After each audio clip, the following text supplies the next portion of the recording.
Yeah, I'm good.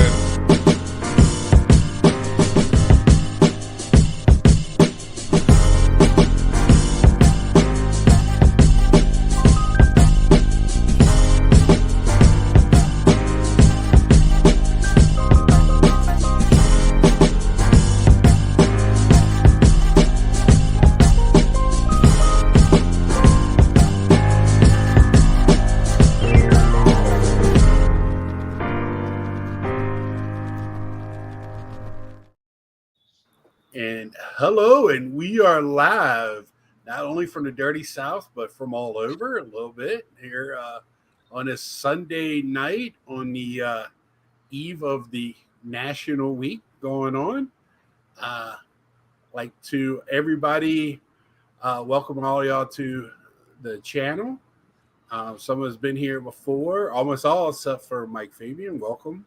Thank you. I like to go around, start with Ed, and just tell us who you are, your channel name, and how many years you've been to the National.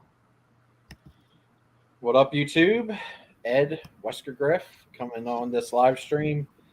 This will be my 6th National. All right, Dave.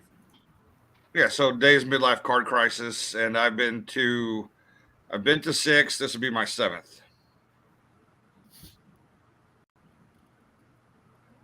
Go ahead, Mike. Eastern. Which Connecticut. one? Eastern Connecticut. Well, you see. So, Mike Fabien, Eastern Connecticut Sports Cards. This will be I believe my 5th. So, I missed a few years, but back at it. So my first one was in 2015, I think, with Dave. Yep. And of course, since I've been on most of the shows, though I didn't make it last week, MikeO, 8th National. Super excited, as always, to get out to one for so many reasons. And what can I say? Go Phillies. And I am Big Scott 35, my channel. Welcome. Welcome to anybody new watching tonight.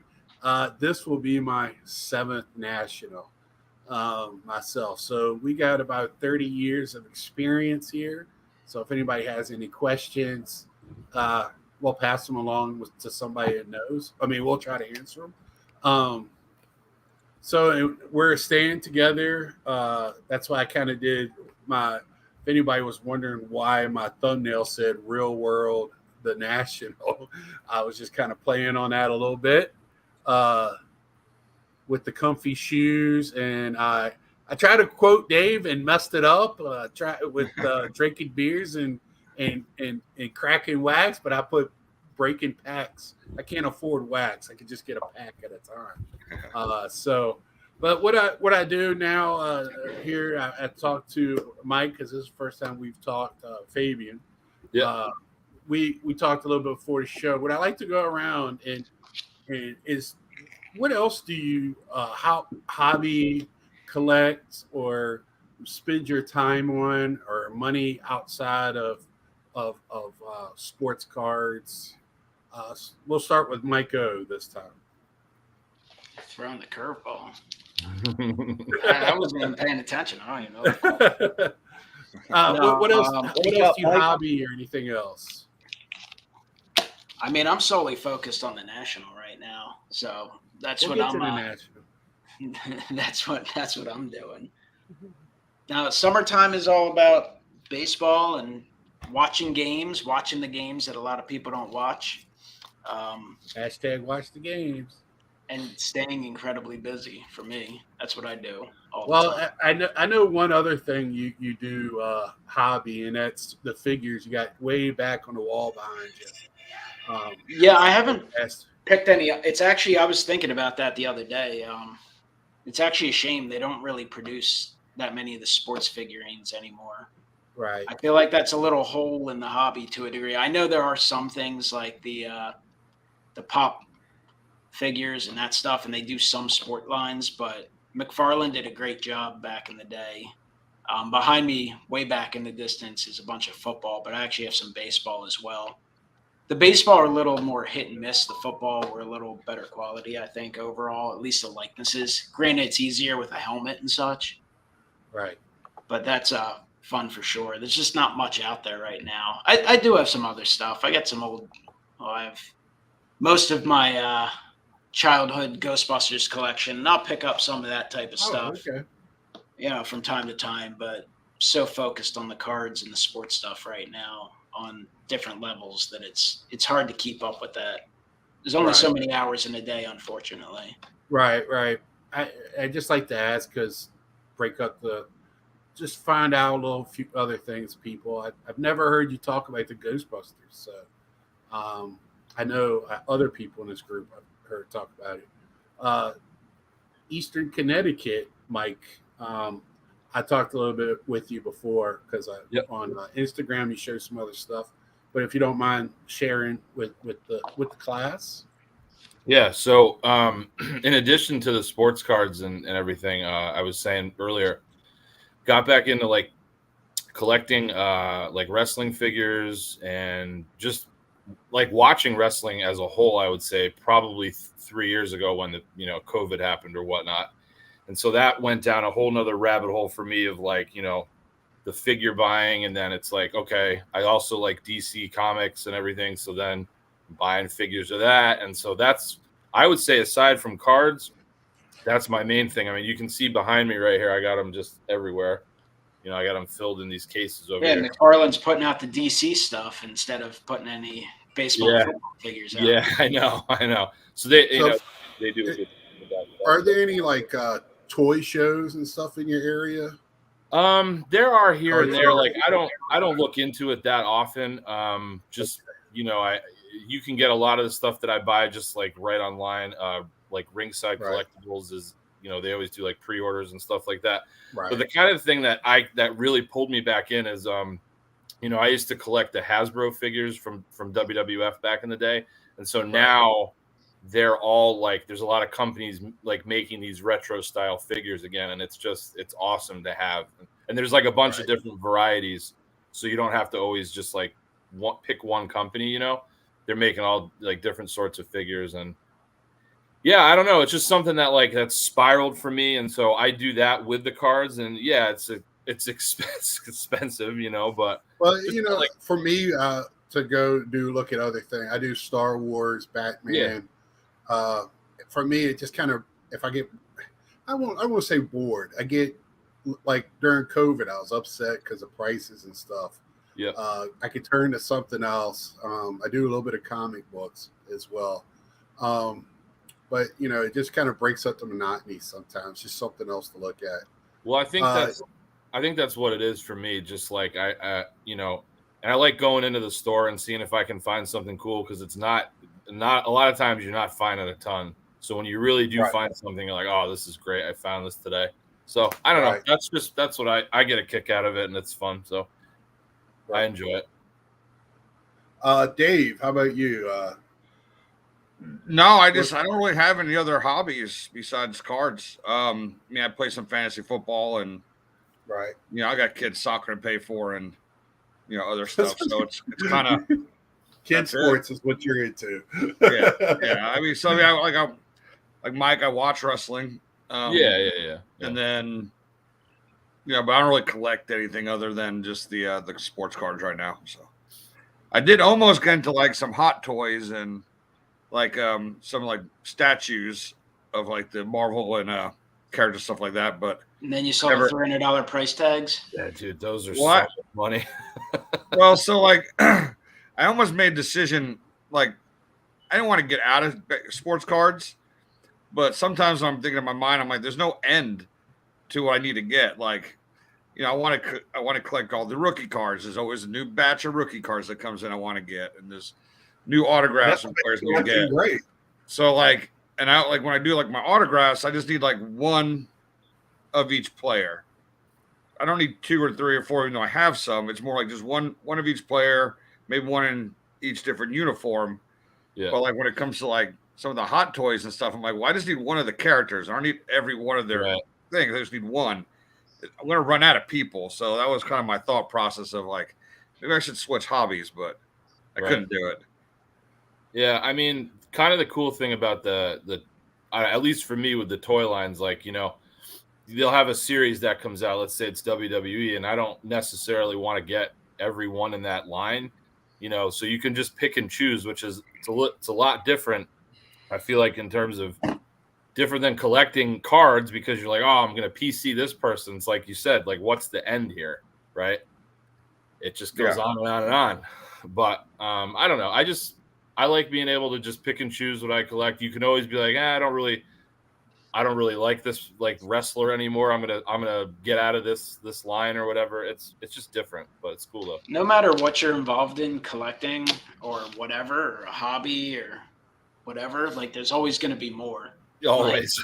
Like, yeah, it's just if you're into even if you're into something like antiques or something, like you would think like, oh, at some point I'll fit, but like you're always discovering more. And if it's new stuff, they're always going to be producing more. Or Right. if you're like Ed coming up and, I'm assuming Ed's going to talk about music, there's some new song or new band every week or month, so yeah. you're into movies, TV shows.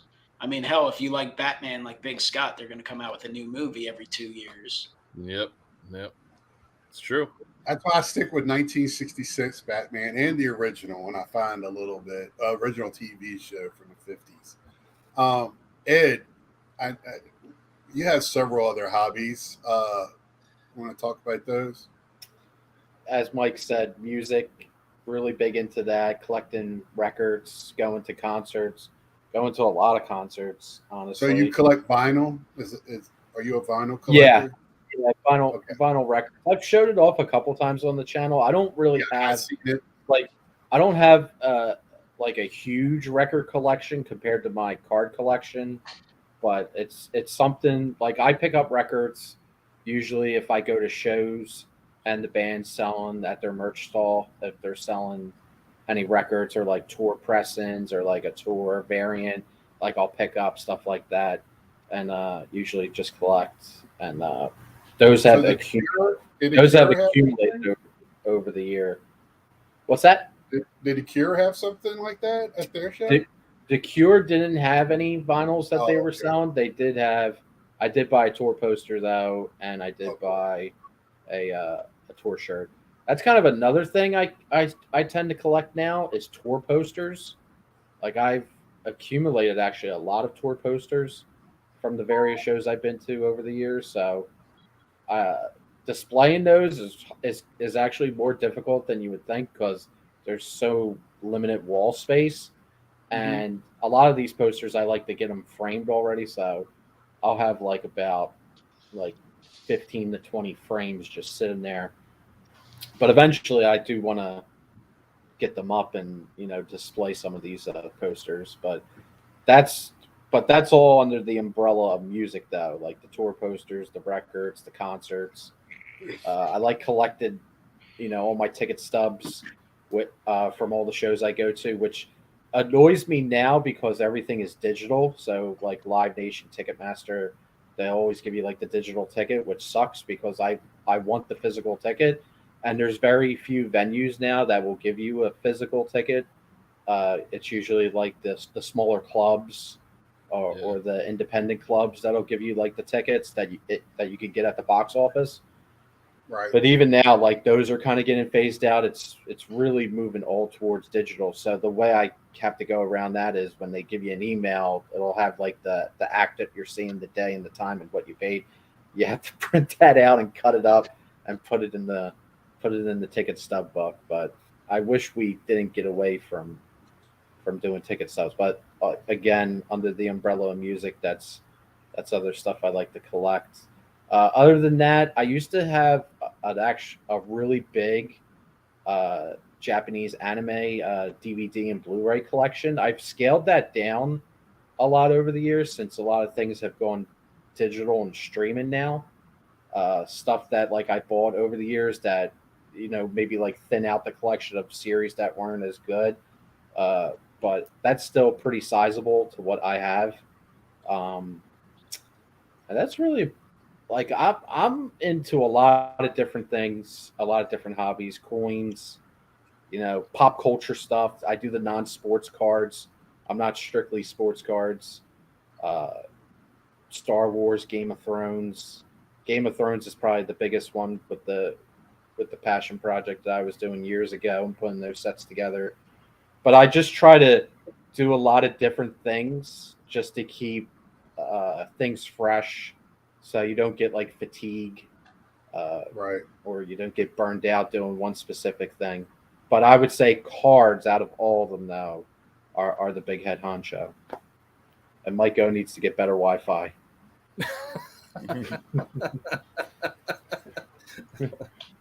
It actually He's wasn't back. the Wi-Fi; it was the camera settings. I had accidentally opened it, and it won't let you use two things at once, so it kicked me out.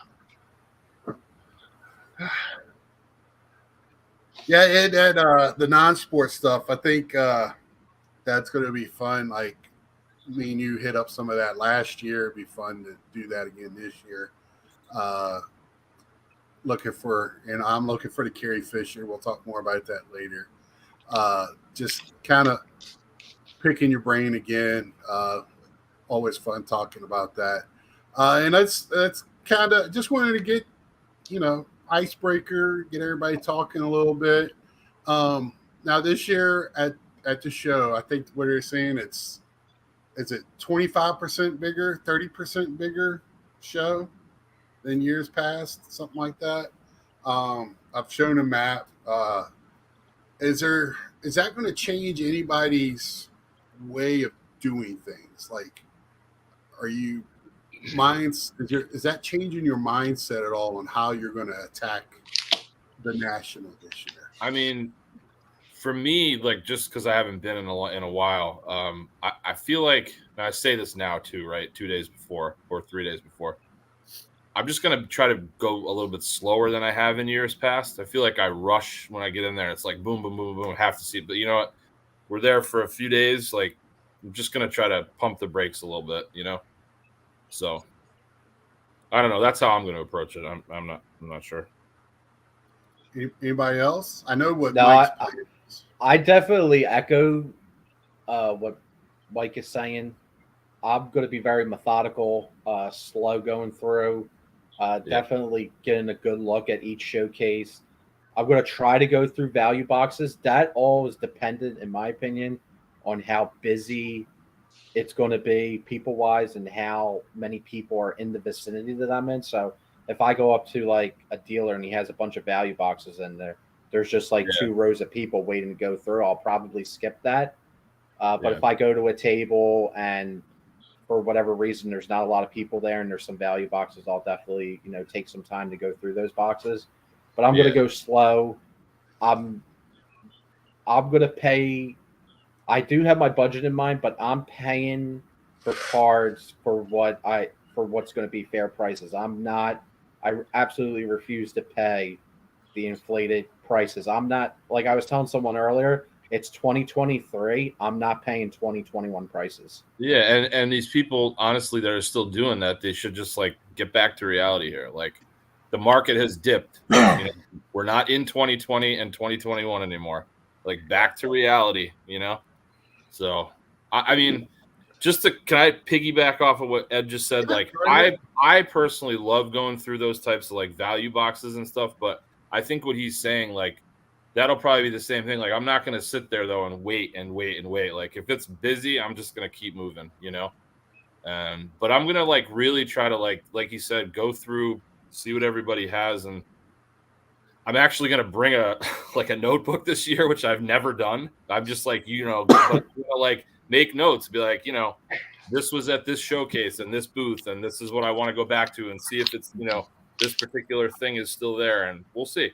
I mean, I don't know how it's going to work, but that's my plan. So definitely don't be afraid to take one more tip I would recommend with the notebook is taking a picture of the booth and doing a quick video. Like, just take a video and just do like a 360 around the booth with your with your phone. So then that way you're like, okay, this is where that booth was in that general area. Yep. Because the show is so friggin' big. It's just easy to, especially Chicago. I mean, this year they're adding way more space, so I imagine it's going to be easy to lose your bearings. Oh, I'm sure. So, Dave, what are your thoughts on?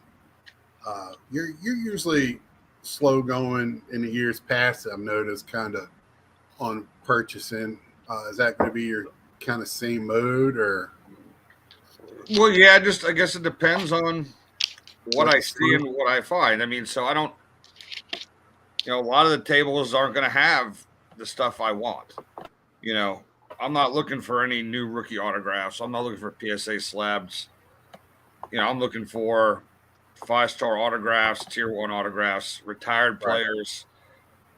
Anywhere in that 20 to, well, really $10 to $50 range type card. Those are the guys I'm looking for. So I just, once I find them, then I get them. But I'm not also in a hurry to just be buying a whole bunch of stuff. I mean, I need my money has to last 4 days. Yeah. Right. So, so like on Wednesday night, I might not, I'm going to come out there with a certain amount of money and I'll have a certain amount allocated for Wednesday. Right. And I'll have a little bit extra for the Thursday, Friday, Saturday for each one of those days, but I won't bring all the money to the show either, so I don't spend it. But as I say that, I have been known to hit the ATM and pull some out some funds for a Mickey Mantle. So, but it was for a Mickey Mantle. It's okay. It was, yeah. I was pulling it out for Kevin Bass. So, right. For me, I've been in our chat, our group chat and everything last few months. We're listening, and about how much I think everybody's in the same boat about the money we're bringing. None of us have bottomless pockets. So I am being very focused, and I don't want to purchase something and in the next day I'm in another portion of the place and go, oh, I wish I wouldn't have bought what I bought yesterday. So I really want to be very methodical and looking and making sure I've looked at everything. I'm taking my book, like Mike said. I've already taken notes on what I'm looking for. I feel like if I write it down, it's kind of like the testament, high school test. If I write it, it's easier for me to remember and put it to this is my practice. If I do see something I like, I will go off of it. I know that, but I have a very small list of what I'm looking for this year. Yeah, and so let me jump in on that too. So like, right, I always have kind of a price range in my head of what certain players go for, right? So like, last year, I knew what I was going to pay for that Mickey Mantle if I found it. I knew the number in my head. This is what I could pay for it. And then like the Griffey was my second option, but I had a range in my head, which was, it went a little higher than I thought I was going to on it, but it was a better numbering. But I had a price range. If I found a Griffey I liked, but it wasn't in that price range, I'm not overspending it unless it was really worth me to get it. So even like all the autographs I buy, like I kind of know, all right, so I should be paying this for this kind of autograph. So I'm saying it's a 5-star. All right, this could be a 30 to 50, right? If it's in that price range with the dealer, then I'll buy it. But if it's not, if it's way out of it, I'm not even going to try to negotiate. I'm just going to walk past it. And when you collect enough stuff, which I do, there's always something I can get in the price range I'm looking for these cards. If I'm too specific on what I want, you're kind of limited. Yeah, if you're sticking to just the Tim Tuffle autos, it might be a few tables before you come across one. Yeah. You'll be walking to Cleveland next year looking for. So here's my question to the group too, because I've heard this year more than ever. How I've heard more people not giving reasons for not going, and I can understand, for not going for family, money situation, whatever. But the idea of I can get anything I want on the internet, eBay especially. Do y'all find that true? Because I do not. I find I see stuff at shows, because when you get on eBay, you're specifically looking for something a lot of times, or a group of things. When you go to a show, you're seeing everything. So I tend to find stuff at shows that I would not see on the internet because for one, I'm not looking for it, and two, I don't think everything is on the internet. So, well, I think it's also a case by case basis, right? If you're going to the National and your sole goal is to get a Donruss Optic Justin Herbert rookie and a PSA 9, you'll find one. Or Julio Rodriguez Topps Chrome PSA 10, you can get them on eBay all day long. For me, one of the things that I specifically look for at the National is pre-war Phillies and pre-war vintage, even modern oddball Phillies stuff. And specifically with the pre-war stuff, a lot of these are cards that pop between all companies grade it might be 2 to 10. Like they're very limited runs. And a lot of them, if you look them up on VCP and stuff, they may not have ever sold. They may have not sold for a decade. So you're not finding them on eBay. On occasion, you'll find them at one of the auction houses. So, obviously it depends from item to item. But no, the National actually has unique opportunities to see stuff that you literally won't see anywhere else or won't see online. And, to your point, just being there, seeing different cards, exposing yourself to different cards is going to pique your interest. You may not even make a purchase, but you might be like, oh, I actually really like that set. Or, wow, that card's pretty cool from this era, that era. And for me, when I'm at the show, I have a good time seeing what everyone picks up. Yes, I want to pick up some stuff for myself, of course, but just seeing the excitement that other people have. And I feel like a lot of us are like that. That's why we can watch other people's videos and be like, oh, wow, they collect in a similar way to me and they like this. I can watch Dave show off, a bunch of Darrelle Revis Jets cards and be like, all right, I'll watch Dave's Jets cards, or watch, Mike Fabien show off, Melky Cabrera cards. And I immediately think back to when I was at New Yankee Stadium and Melky Cabrera had a walk-off hit in the bottom of the ninth against the Phillies or the 09 World Series or, the Eli Manning cards, but, I still appreciate it. Yeah, yeah.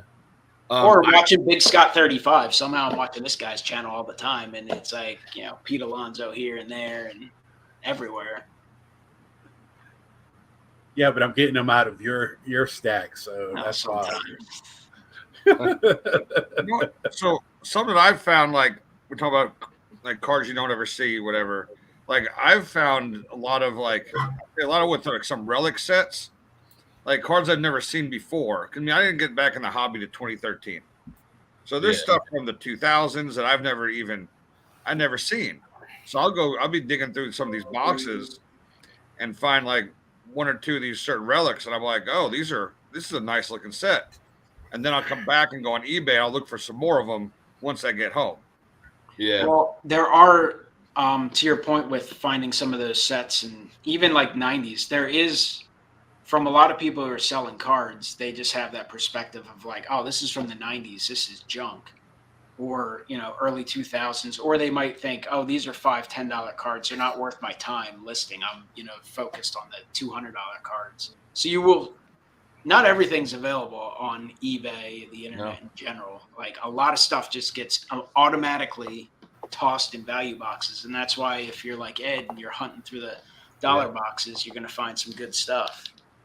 Like really good stuff sometimes. Because sometimes the dealers just don't even care. They might have $50 cards, but it's not worth their time to look through everything. I mean, that's exactly why I love going through those boxes, because I think like what you guys are saying is it presents collecting opportunities you might not have thought about, right? So like for me, let's say I find a Manning card and I'm like, I mean, this is in a value box. Let's say it's, I don't know, $5 or $6. But then I go, wow, I really like this set. Who else can I, and it just spirals. And Mike's right though. Like it's a lot of the stuff isn't available online because you'll look and you'll be like, I don't know if I've ever seen this before. So I think it's good to kind of sit and look.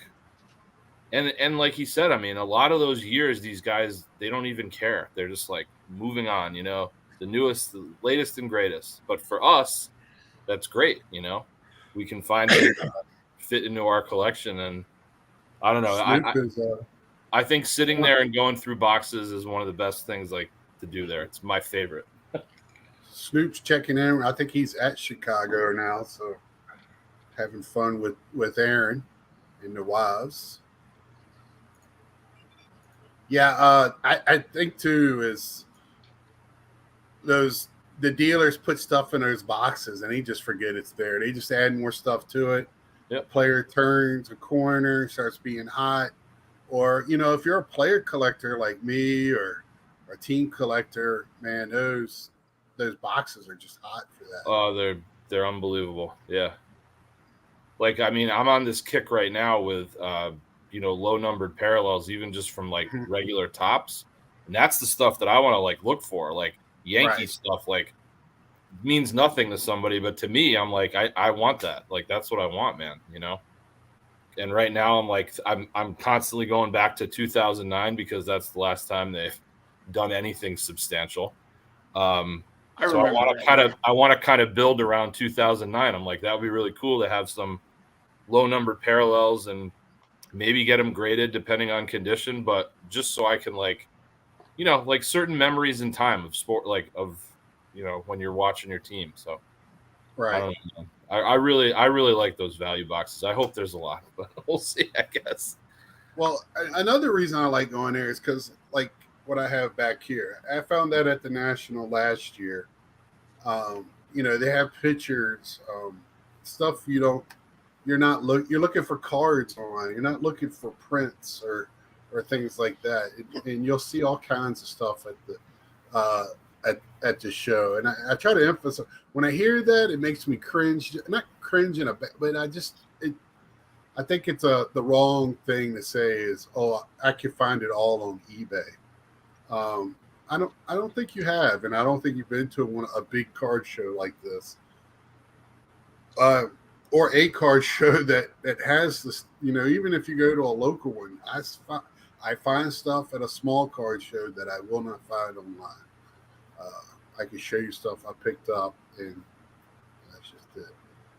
What do you think, Ed? Other than just thinking? No, you definitely find. I mean, it's the National. You're going to find tons of variety. Even back in 2016, I remember, one of the cards I remember picking up was a Viggo Mortensen autograph card from Topps Lord of the Rings. Like, you will find a lot of different variety, non-sports, hockey, baseball, football, basketball. You're going to find a lot. You're going to find, like Mike, searching for a lot of pre-war Phillies, some of the more obscure stuff, some of the food and beverage stuff. Like, there's some dealers that have a hyper focus on that. Some of the old school dealers that where they won't list it online. They only do the National, or they do a couple card shows, and that's your opportunity to try to add those type of cards into your collection. But you'll, on the other swing of things, you'll also find some, really hard to find ultra modern or semi modern stuff. I remember in Cleveland in 2018, I bought the Ryan Howard game used all-star patch card, the 101. I've never seen that that wasn't online previously. The seller that sold it to me was out of Korea, and he was coming over to set up for the show, and he pulled it over in Korea, and then he brought it with him to sell. So, I mean, it traveled halfway around the world from Korea to all the way to Cleveland and then into my collection. So you're even on the modern side of things, you'll find some crazy stuff. So, I mean, it's the National. You're going to find you will find something to buy. Now, whether it's priced to sell is another thing. That's another thing. But I'm with you on that, Ed. If I don't spend money, I don't spend money. Yeah. Yeah, you got to hope that the card you want is in the hands of a logical, reasonable dealer. And most of the time it is. In my experience of going to the National, most of the dealers, a good majority of the dealers will work with you on pricing. They're reasonable to negotiate with. Last year left a bad taste in my mouth with a lot of the with a lot of the hostile dealers I encountered. But I think moving back to Chicago, usually from my experience, Chicago Nationals, the dealers are very, very reasonable.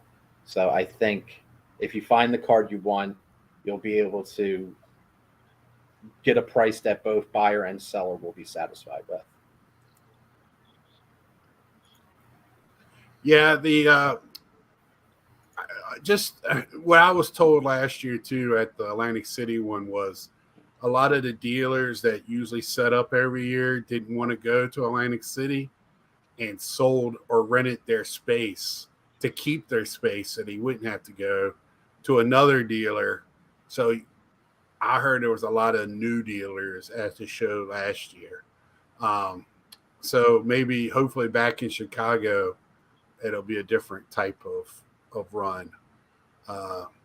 Yeah, I mean, I know in years past, especially in Chicago, again, I didn't go in 2022 or 2021 to the National, but I've never had a problem just throwing a number at somebody and seeing what happens. As long as you're not like, I don't know. I think it's all about approach. I've never had an issue, and they'll either say no or you start there. Just start. You got to start somewhere.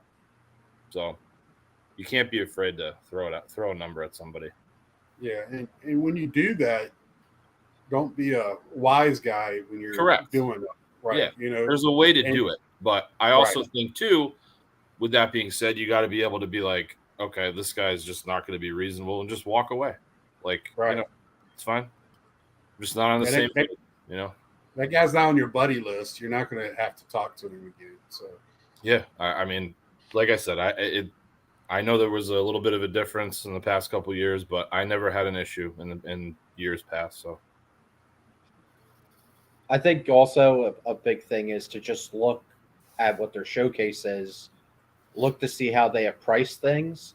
Like if you see, like we'll take last year, for example, if you go to the showcase and you see a Gavin Lux PSA 8 and the guy wants $30 for it, then you're like, can I continue looking through that showcase? Well, first of all, not to be a wise guy, Ed, but if you're looking in a showcase with Gavin Lux PSA 8s, it's time to move on and get to the next table because there's a whole lot of dealers there, and I'm just thinking that guy doesn't. Was that right in the center? Was that his eye-catching card in the center of the case? Was the Gavin Lux 8? I think that's a clear move on at that point.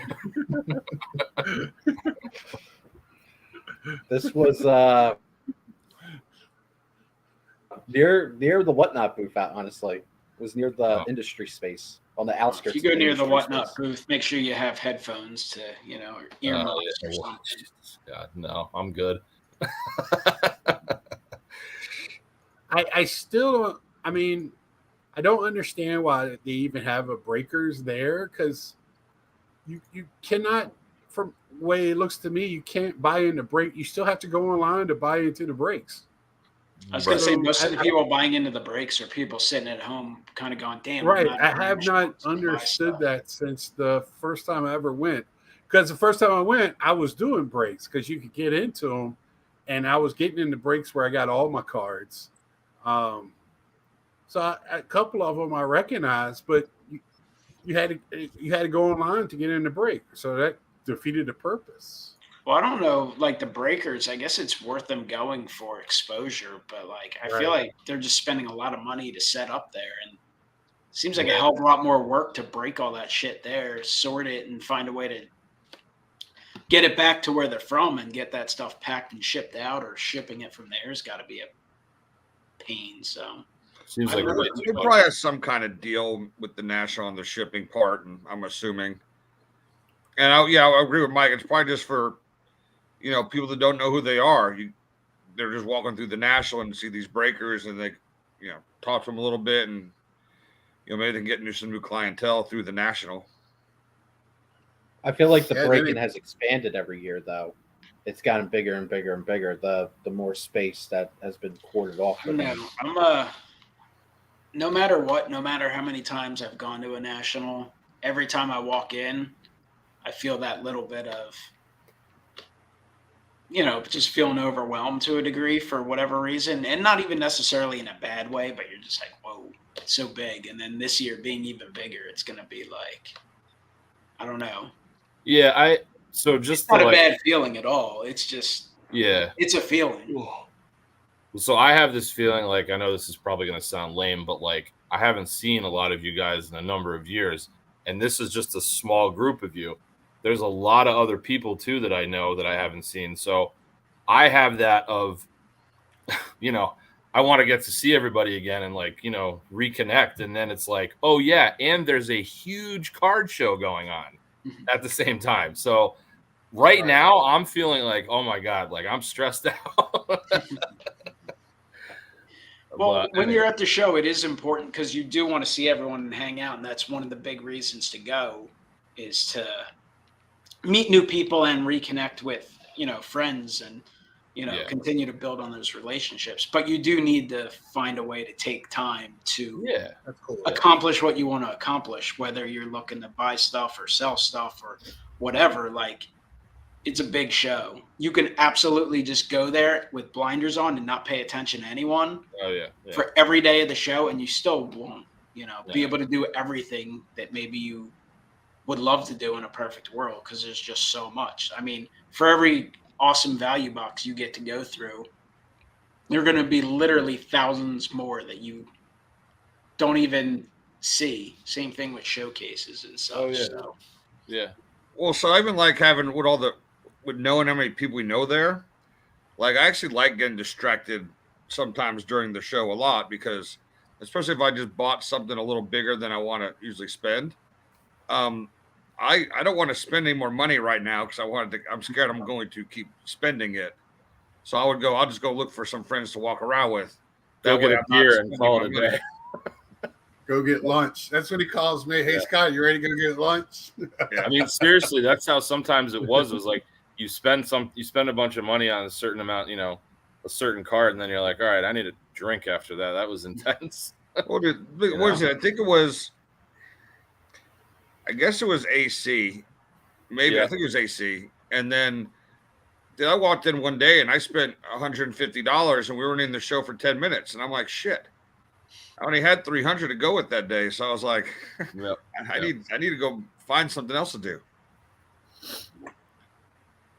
Actually, I'm super nervous because I'm going to meet Brad 8671 for the first time. So, got to make a good first impression here. I'm a little scared here. I'm just trying to better come with your football game prepared. James, we are about a mile away, and I have a funny feeling it's real close to y'all's hotel. I can't remember which one y'all are staying in, but I think it's close to y'all. Y'all are about a mile away too. Is it a 5-minute Uber ride? Is that what we said? Did I hear that right? Yeah, and that's probably with the traffic. I mean, it's We're right off the main road that the center is on, just a mile away. It's right by Giordano's. You just hook her. I was going to say it's right around the corner. You turn right instead of turning left to go to Giordano's. You turn right and go down there and then turn to some apartment complex. Yeah. All right. We have a 7-Eleven, a McDonald's, a coffee. It's walking distance to that Giordano's and 7-Eleven. And there's like another pizza place down here as well. Yeah. Cool. Yeah, that'll be good. Y'all are 2 miles away, James. Okay. I do miss the fact that we won't be the 5-minute walk, or the 2-minute walk across the street, but it's not bad at all. Quick Uber ride. Yeah, it is walkable if you wanted to do that. Obviously, we should have a car at certain times. I don't know how much we'll use that. But we have different ways, you can, and at least in this environment, I think you can get away with traveling like buddies. Like if Dave and Mike want to go, we're going to go back to the place for a little while. You can do that. Whereas AC, you need it, no less than 5 people. So you have someone looking every direction to make sure you weren't getting shanked. And That's Yeah. not really Moving much the of an tactical exaggeration. squad. No, I know. It's just frightening, But So is any of y'all looking to take advantage of any of the goings on there, like silver packs or using grading or the eBay specials or whatever eBay is giving away? Or You got to any get of that y'all- eBay coupon if they have it again this year. I don't know. In the past, Right. they always had the 10% off. I don't think they had it last year. No, they used to $10 give you a $10 off coupon. Oh yeah, maybe it was like 10 off of 50 or something. Okay. 10 off something. They used to give out a $10 off coupon on any purchase. yeah. I doubt they could do that stack this year. I will look in to see what the silver pack stuff is, but I'm not waiting in line for 2 or 3 hours for them. And No. it's also going to depend on what products it's good for. Right. And how much they are. Like, I wouldn't Well- mind getting a couple because I didn't get any last year. I was preoccupied, and then by the time the last day, they were out of them. Right. So, I mean, I know I'll look into it. what I have done. I've waited in line just because it's kind of I was a newbie. But since then, I just get my boxes, and then when the line's gone, that's when I walk up and get them. I know in the past they've done them at certain times. Last I year would they hope just maybe this year with the market changing, maybe they would have hopefully will have increased production a little bit and Right. made it so that way if you buy a box there, you get it. Because I do know 2 years ago, I think 2021, they were running out. So it was like, oh, you're not guaranteed to get a silver pack. It's like, well, I'm buying this box to get the silver pack. So I remember people running all over the place. Hopefully it won't be that scenario, but who knows? Anybody getting autographs? So I admittedly did buy 3 tickets for like Impact Wrestling. It's like a smaller promotion. Right. Yeah, and so I want to just get because I think Tommy Dreamer is going to be there on Saturday along with 2 of the other guys that are like in the podcast that I listen to. So I just want to get like the photo op and the autographs with them. But that's all I've paid for thus far. So. Or do you listen to the Bubba Dudley, Tommy Dreamer? No, what I listen to is the Major Wrestling Figure podcast. That's with Cardona and Brian Myers and those guys. So yeah. Okay. He's going to be there Saturday because he wrestles with Impact Wrestling, and they have a show in Chicago, I think, either Friday or Saturday night. Yeah, I saw it a bunch. I didn't see Tommy Dreamer, but that piqued my interest. I used to be I was a huge ECW fan. Oh, dude, same here. So I actually can't wait to meet Tommy Dreamer. That's going to be like super cool for me. So yeah. Yeah, see it on Saturday, copy it on Monday. That was what they used to say. Yeah. Let's see. I think card grading. I think there are some opportunities there. I really kind of shrugged it off at first, even though CSG is a really good price for the show. PSAs, unless you find a 52 man on the ground, I don't think it's worth. Triple Crown said what money. I was thinking. With the Topps Chrome being available, being just released. Yeah, well, if they count it as a promotion, I haven't really read up on it a lot. At one point, I saw Topps 2023 Topps hobby boxes. I didn't know if that meant all 2023 Topps hobby boxes or Topps flagship. Like it wasn't that clear, but I also didn't look into it that much. I like the SGC grading at 35. I was going to say though. I actually dug out a couple cards. I didn't look at the condition yet. I don't think 5 years ago, I probably didn't think they were a 10 because that's why I wouldn't have sent them in. But now they're decent cards. So to me, they're worth grading, whether it's for the collection that now I'm at a point where I don't really care if it's a 10 or not. My preference would be a 10, but if it's a 9 or an 8.5, so be it. Plus, if I do want to sell them, they're big enough cards that I'd rather just have them grade it no matter what the grade is because it just makes it easier on all ends. So I'm going to bring a few cards. I know Ed's thought about grading a couple cards. So that's Mike, something I'll look into. Can I ask just so I know they also have like a take home special too. Basically, like you bring them there, it's 15, right? $15. Yeah. Yep. Yeah, I mean that's pretty good, right? So I might I got 5 cards that I'm doing it with.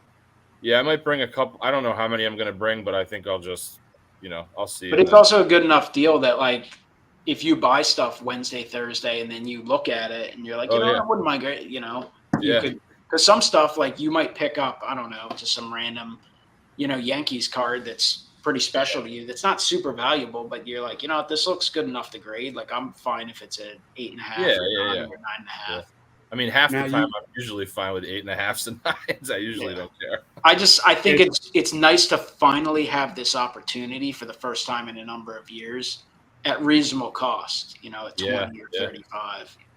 And just give you a heads up, you can go ahead if you're going to do any of the submissions with SGC, you can do them ahead of time if you're doing them from your house. CSG or SGC?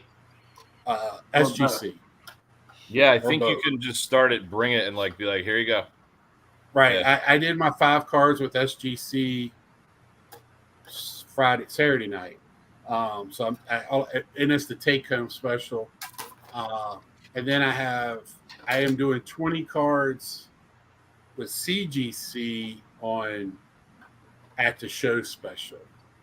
So my plan is to drop that off Wednesday, and if you did it online before, you did get your discount that you get with whatever membership you have.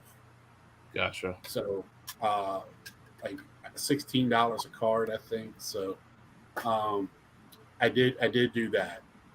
And it's all Star Wars. I have the 1977 Wonder Bread set, 16 card set, in very good condition. So I'm dropping that all plus 4 other Star Wars cards. Nothing big in those 4, but I want to see non-sports in their cases, in that new case. Really interested. I think that, I don't know, for me, I really like them as a company. I like their slabs.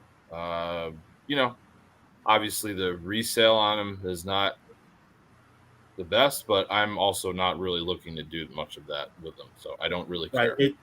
They're tended to be the collector's choice in the hobby right now. Is CGC. It seems like I hear more and more. I'm doing it, but it's for my PC. And when you go to sell, it's PSA or SGC. So whatever your taste are. So I guess anybody else?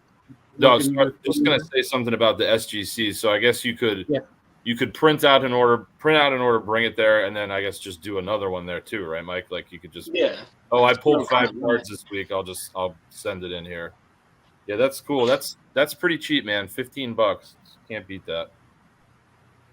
So and hopefully, I do have a small issue that hopefully I can get with somebody at SGC and try to get that fixed on how they have holdered one of my sets 3 different ways, and I don't want to display them in 3 different holders, basically. So hopefully we can get that resolved. Let's see. PSA had a crew at Bridgeport Hobby with a drop-off event to sub before the show. Cards will be returned on Sunday at National. Oh, okay. I definitely want to monitor how all the grading companies are doing over the course of the show. Like just to see what the walk-up traffic is for them, how their lines are, and how they're turning around orders. So I'm definitely going to be, but I'm at the show. That's one of the things I really am interested in observing, like seeing how busy PSA is, seeing all the lunatics line up to pay $150 a card. See all those sickos, Wednesday, they're going to be Wednesday night. That line is going to be full as soon as the doors open. And then I definitely want to check out SGC and CGC to see how they're doing with their. What about the other guys? I know you're a big fan of shirt tags. Are they great? Is their machine going to be there to grade? Supposedly. Supposedly. I'll try to follow the steam clouds to see where they're at. And you know the other one, and people talk shit about them, and they still at every show have a line throughout the thing, and that's Beckett. Beckett's charging. Nobody's heard from them. $100. They're charging Dude, I told you, $100. they couldn't pay me to grade my cards with them. I swear to you, Right. I would never. and they'll have a line, and I'll guarantee you they'll have a line. I don't know why. I'll be looking to see if they got a line. Listen, I have did had last year. I think these guys have known me long enough. I have never, ever, ever liked Beckett since the day one I started on here. I hated that. I hate them. I never. So people can say all they want. Oh, you should really have that in a Beckett holder. No. I used to get comments all the time. Why are you grading with PSA? Now look at everything, right? You can. So. I think I even saw HGA's grading at the National. I think they're like $12 or something. Yeah. Oh, hold your shirt up. That person needs to know. Filmington needs to know. Oh, he knows. Oh, yeah. There's stuff to do besides the card show. You can hang out. Yeah, we can talk about that now. Thursday night, there's going to be the baseball collector. It's been, going on for the last 5-6 years. And the thing about the hangouts is it's not like back in AC in 2016 where there were like 8 of us. It's literally like hundreds of people. Yeah. So you're going to go and you're going to find someone that you recognize, someone that you know, and it's a great event. They're going to be fun, right? You're going to just have a good time talking to people. And then Friday night at the Lowe's Hotel, Filmington and myself will be hosting. So you can come by and hang out. There's going to be, like I said, so like the Filmington one, not the best. It's going to be YouTube people, but I feel like there's everyone is, both events are informal and everyone's welcome. Yeah. But like Phil's got like that. He's definitely going out on Instagram. So he's going to probably have some, other kind of hobby influencer types and stuff that you may love, you may hate, But I think the events are just fun because you're sitting there with like-minded people having a chance to hang out while you're not at the show. You're a little less distracted. And you can talk and just hang out in the group. It could be the 5 of us. Or you might break off to different groups. I feel like we witnessed the infantile stages of that probably in 2018, right? Like when we were hanging out. I feel like that was like the unofficial first like YouTube get together. Yeah. In Cleveland. Yep. Which a lot of the evidence of that night is still available on YouTube. Well documented. A couple hours long. You can fast forward. I was actually watching it the other day. Wait, is there video footage of me airplaying the drums? I don't know about that, but okay. Someone is at the. I did see, like, I was scanning through the video, and someone we know was at the bar, and there's literally commentary from Brian Roth. Oh God, really? Roth cards talking about, and it's actually pretty comical. So, I actually want to like glue myself to Ed because I hear he has some things to say, so I can't wait. I'm gonna follow him around and be like, Ed, where are you going? Ed has been talking a big game pre-national. We're gonna all be around him at one point going, okay, Ed, you said you're gonna do it. Yeah. I have burning questions that need answers. We're with the stick. We're gonna be poking him. Come on. Oh my God. I have a whole agenda, a whole list of things. I got to cross them off every day. Okay, I did this. I'm looking a whole bunch. And what of do you stuff. drink? You drink Jack and Coke, right, Ed? I'll get you a few of those just to warm you up. A couple of doubles. Send you out. Whatever. We'll find something to drink out there. I'm hoping to get some Spotted Cow. I'm hoping to get some. Well, hopefully some Yingling. But yeah, liquor will do if we can find some. We'll drink some White Russians, the dude style. I was thinking I would just be sober the whole time. No, I'm just kidding. That's a complete lie. Well, I started warming up yesterday, so I should be good to go by Wednesday. Is that why you haven't said much, Dave? Are you feeling okay today? Yeah, I'm a little tired. All right. Hearing rumors of Star Wars and wrestling trade nights. Any info? I've heard Star Wars. I haven't heard wrestling, but it's going to be. I thought I heard trade nights were banned outside of the official trade night. There's some story going on about that. My only thought was, how can you possibly police that? Somehow, people think the National has control over what goes on in the hotels. It's like, I'll just trade in the lobby, thanks. Right. There's a third party that rents out the hotels that the National uses. It's a corporate company that does conventions. They're a third party. They don't even really have anything to do with the National. They're just the ones that are controlling who renting the hotel rooms. That's it. Mm-hmm. The hotels run the hotels. Yeah, right. Exactly. I think the bigger problem was last time, it was right after COVID, and they didn't have enough people working at the hotels to even try to at Lowe's, there was 2 people working the desk. That's it. 1 person working the bar. That they didn't have any control of what was happening inside that place. So we'll see what happens. There's a wrestling thing called the main event. Oh, is it? Okay. Carlos has who knows where that's going to be at. I know Tuesday night is we got Sanderson. Sanderson is he is promoting the like button tonight, so he's paying for that. I banned all trade nights involving any cards that are not hockey cards. Okay. The Star Wars trade night, when I heard about that, that's a little intriguing to me.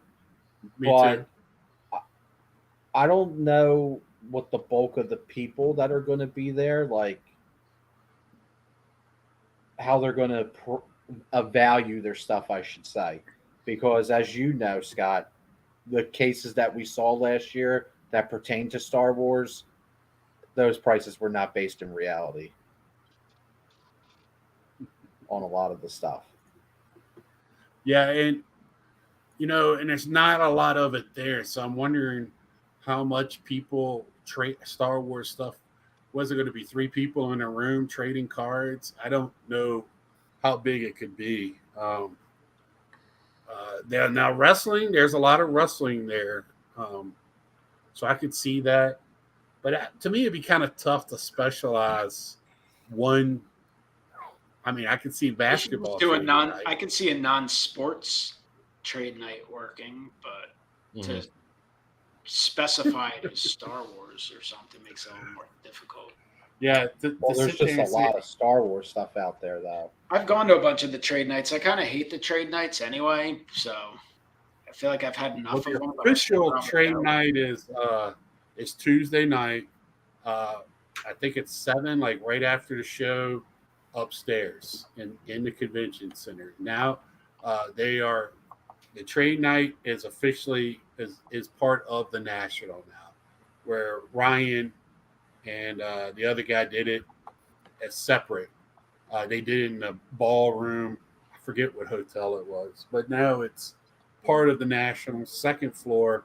Last year was the first year of it. Just way too many people there for me. I don't know where the enjoyment is for that. But, I can tell you at the get-together last year, it's people trading, people selling, people talking, a little bit of everything, because most people just come straight over from the show to the hangout. So everybody's showing off their pickups and everything. So the trade nights are entertaining now. I highly recommend people just at least go to one. It's definitely worth walking through. It's worth walking through and just to see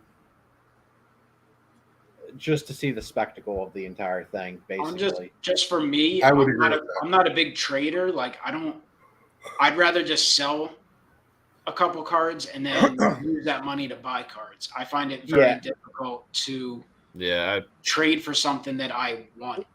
Let's be brutally honest, though. Obviously, you can trade stuff. Night. But a lot of it's big stuff for big stuff, and it's just people like trying to shuffle their inventory a little bit, and it's like I don't know. I'm not that interested. But the bulk of the trade night though is okay. I'm going to trade you this card for a couple, Grants, a couple Jacksons, maybe a Franklin, toss it in there. That's the bulk. It's also a lot of. I have a Bo Bichette PSA 10 that you can get all day for $20. I value it at $70, and I want to trade it for your Otani Topps Chrome Sapphire. That's goes for $5,000. Like it's all. Well, didn't you last year get the spectacle I'm talking about? Watch out for the kids too. Like I'm all about like helping kids out in the hobby. Ooh, they're ruthless. Like I'm all about giving them some cards and stuff. But there are a lot of scam artist kids, and there's a lot of scam artist parents with their kids at these trade nights. I've seen it before. I remember a guy trying to get like the dude trying to peer pressure me into trading like a $200 Vlad Guerrero Jr. rookie auto for like a $15 Topps Now card. I'm like, he's like, it's for the kid. I'm like, you fucking buy it. Like, get out of my face. Like, no. Like, how do like teach your kid to be reasonable? Yeah, exactly. Well, to me, That's called the original. The trade nights to me is who can get over on who, and that's what trading is all about now. I've heard. You can stand to the side and hear the stories all around there about, ooh, I got over on this guy, and then 2 weeks later. I like how Ed's promoting the trade night. Now we're bashing it, being like Ed. So can I ask a question? Winding you up to what Mike said before. Mike, you said something about like the you and Filmington are putting on this thing, but you said there's influencers coming. Is that? I just know he talks to a lot of people, like some of the podcast guys, sports card nonsense. Those guys will probably. I could see them showing up for. Maybe not. One of them showed up last time. But floating head will be there. Well, a lot of guys will show up for at least a brief amount of time. My favorite dad will be there. Phil makes an effort to be connected beyond YouTube. I do not. Yeah, I get it. Just wondering. Don't worry. We'll balance it out with my boy Amish Dave when he shows through the door. Cult of personality will be blasting on the speakers. It'll be all right. Is Amish Dave Archer coming? Is he going? Yeah, he's coming to the National, man. You better. Oh man, there's a lot of first time things happening in this National for me, dude. Holy crap. All right, so that's another person, I have so in all seriousness, like I want to make see some of these people, because that will really bother me if I can't meet Dave and Brad and all these people. So I'm sure we'll have to make sure it does, Have y'all read this? Clay says sport card investor in a kid safe zone trade area. Jeff Wilson said today on his channel. Oh, are we going to have an adult safe trade area? Because we can't have that. I don't want to meet him at all. That'll be like, hey, see you later. I don't think he'll be at the Filmington event. He might show up. Great. Yeah, there's not much I have. You know what? Save it for another day. There's one for you, Ed. Theoretically, if you buy Jeff Wilson's short print from Big League and you get him to sign it, could you send that into PSA DNA? I mean, why not? Get that slab? Dude, you could probably get like $1,000 for that at one of the. Seems to me like that's Ed's new number one target for the National. Jeff Wilson. Yeah, I don't think he's going to inscribe it the way you want it inscribed, though, Ed. I thought I thought you said you're going to walk around like the boombox over your head saying with the song Mike Wilson ruined my hobby. I'll have to plant that idea to somebody at the National to do. Maybe I'll get like baseball collector to do it or something. I'll encourage him to do it. Yo, man, go buy that short print. Get that sign. Have him inscribe "Ruin the Hobby I Love." So, Dude, how someone would buy that. Someone would buy that. Someone would shell out money for 100. that. Well, You could probably send it to SCR. They'll give you a Rolex for it, probably. Oh my God. See, these are the things that some of the ideas that crop up during the national. I can't. Yeah. Where do you All right. Well, Where do you see these trade nights though? I keep pestering the IRP guys to come to some of these just to see one of these trade nights. Like, it's ridiculous. The Pelican cases spectacle alone. that you get. Just, I got a Pelican case for this year. My original from when I was a little kid, BG's lunchbox. I will say And it's- there is crazy energy at the trade nights though, and you can kind of take it in a little bit and be like, yeah, there's a lot of people in the hobby. You yeah. can't start dwelling like, is anyone even paying attention? Yeah. Well, does anybody else have any last words for the national?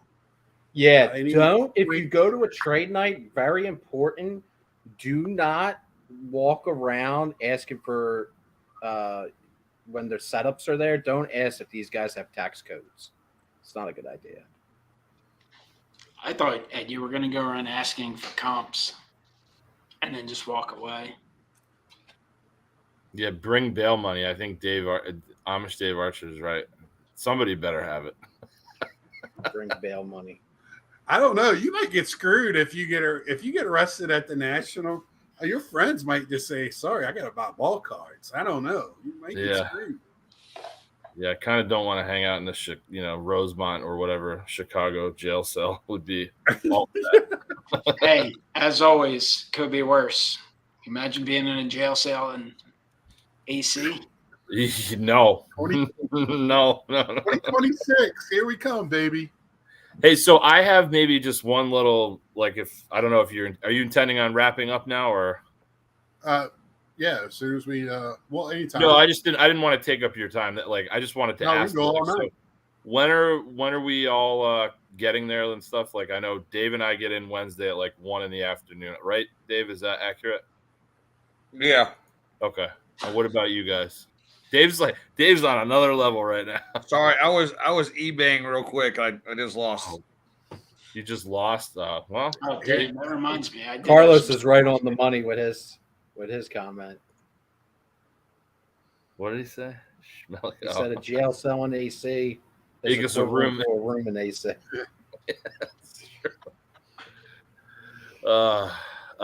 Yeah. So when do you guys all roll in though? What time? So noon on Wednesday. That's from Judgment Philly. Day. Flying out from Philly. Yeah, from Philly. Are you guys both flying the same flight or what? No, MikeO is going through the hills of West Virginia with Big Scott. Oh, okay. I'm scared. I needed somebody to hold my hand. Crossing the Potomac. Okay.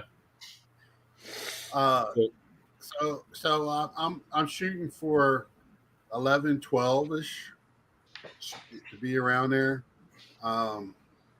So that way, and we could talk about this once we get offline. What our because we're not going to let Ed know. We're going to get there an hour before him because I'm going to run in with some early pass. I want to make sure I snag all the best Von Hayes cards. I don't want Ed, beat me to the punch on that. So yeah, that's another thing I'm going to do. I'll probably go around asking dealers if they have any Von Hayes or Desi Relifer Star Ruby cards. Ed ain't getting there till Thursday anyway. We keep telling him that. So yo, don't jinx it. Stop jinxing it. But anyway, so hoping to see everybody there. Everybody have a fun national. I think if you see any of us, come up, say hi. I do have some baseball of me, baseball card of myself that I'm giving away, autographed by me. So you'll be lucky enough to receive one of those. So anything else? And we're going to. No, I would say just stay tuned to Scott's channel, and then of course check out everyone in here's channels. I feel like most of us, maybe all of us, will put up, if not nightly recaps, some clips, or at the very least a recap at the end of the show, which I think is fun. I've gotten away from feeling like compelled to do like content at the National. First of all, there's 8 billion people posting videos nonstop. Yeah, There's enough out yeah. there. But I think it's fun for yourself, even at the very least for yourself, to be able to look back at recaps and just kind of time capsuling memories and such of your time at the National. And, it's obviously fun for people to watch. You'll hear people complain like, oh, everyone's talking about the National. Everyone's talking about, well, people watch all the National videos. They definitely get an elevated response. So, yeah. I mean, if you can't make it and you can't, hang out with any of us at the show, you can kind of follow along from the comfort of your own home and, saving those dollars.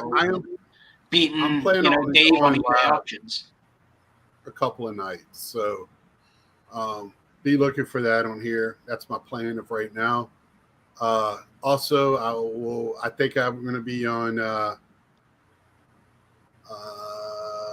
Retro Hoops Collectibles a couple of nights doing live recaps with them. And who knows, I might even call in to Carlos on Friday night. On the floor correspondent.